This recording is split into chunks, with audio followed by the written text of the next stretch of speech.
I was an island girl for like 10 days, and now it's time to take out the braids. This video has been all over my For You page with different opinions related to white women wearing braids, so let's talk about it. This is not a new conversation. This is one that the internet has a lot, and a topic that I personally have thought very deeply about for the last few years of my life for many reasons. Let's get into it. So my take on white women wearing braids is you can't really police what people do with their hair and their aesthetics. It is what it is. Like, if you want to wear braids in your hair, fine. Personally, I think her braids even look really good. What I am going to say, though, is read the room, and if you want to make a video like she did and post it on the internet, you're for sure opening yourself up to significant hatred. And here's why.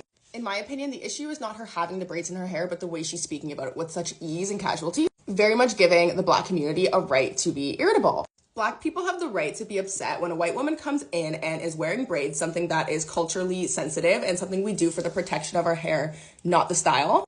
And say things like, if I had knew about braids when I was younger, my life would have been so much easier, when an entire culture of people have experienced deep-rooted trauma, isolation, and negativity related to wearing braids forever. Like, for sure, that can be hurtful. She also said she felt like such a celebrity around the island with her braids. Meanwhile, Black women everywhere are fighting for their lives in their workplace to remain professional looking with their braids in that they need for the protection of their hair, not just for funsies. I can for sure see why people would listen to a statement like that and be triggered. She also said something along the lines of, like, nothing anyone could say about these braids would make me hate them. That's just a very privileged thing to say. I'm not going to say anything else about that. But like, hey, you know, fine.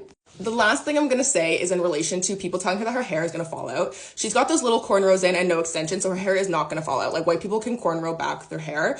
What Black women are saying when they're saying don't get braids, they're going to make your hair fall out, is like these type of braids where there's extensions and it's weighing your hair down.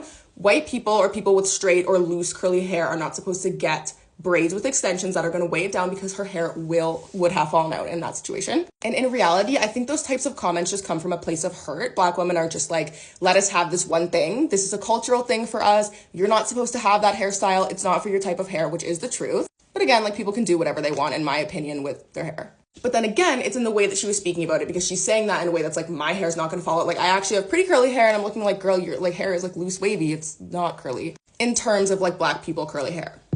Now, my final point in this conversation is that this is something that I have thought about a lot over the course of my life, because I'm mixed, I'm half Black and half white, and that's something that I also have to consider when I have these sorts of conversations. Colorism is real. Racism related to hair texture is real. It's important to acknowledge, at least in my opinion, as someone who attempts to be, you know, morally and ethically correct, you should acknowledge the privilege that you hold in certain situations. So when speaking about these sorts of issues, especially when I'm speaking to Black people, is that I want to acknowledge the privilege that I do hold, having looser curls than somebody who's full Black, having lighter skin than somebody who's full Black. There's a ton of privilege that you hold just in those situations. You don't have to acknowledge that. Again, like, I am a firm believer that people don't have to know everything about everything.